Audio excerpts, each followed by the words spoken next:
ఇది కర్మ సిద్ధాంతంపై ఒక సంక్షిప్త విశ్లేషణ.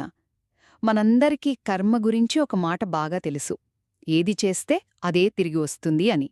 కాని ఒక్కసారి ఆలోచించండి, ఈ సిద్ధాంతం మనల్ని నిజంగా కరుణామయులుగా చేస్తుందా?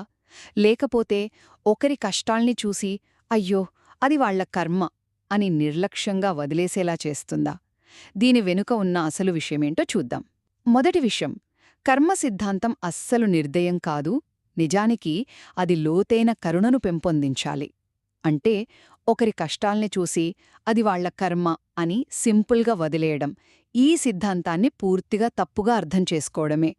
బౌద్ధ బోధనల ప్రకారం ఏ ప్రాణి కూడా కష్టపడాలని కోరుకోదు. మన జీవితాన్ని ఒక పొలంలా ఊహించుకోండి. ఇప్పుడు పక్కవాళ్ల పొలంలో కలుపు మొక్కలు మొలిస్తే మనం వెళ్లి సహాయం చేశామనుకోండి, అది మన పొలంలోనే ఒక మంచి విత్తనాన్ని నాటుకోవడం లాంటిదన్నమాట. ఇక రెండవది, కర్మ అంటే కంటికి కన్నులాంటి సింపుల్ లెక్క కాదు. ఇది చాలా సంక్లిష్టమైనది.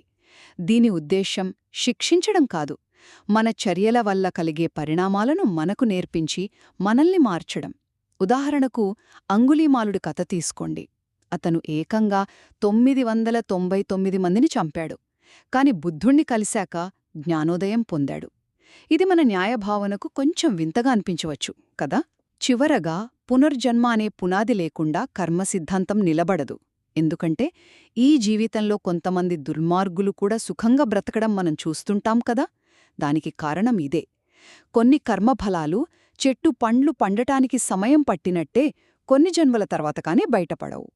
కాబట్టి కర్మ అనేది మనల్ని శిక్షించే ఒక లెక్కల పుస్తకం కాదు.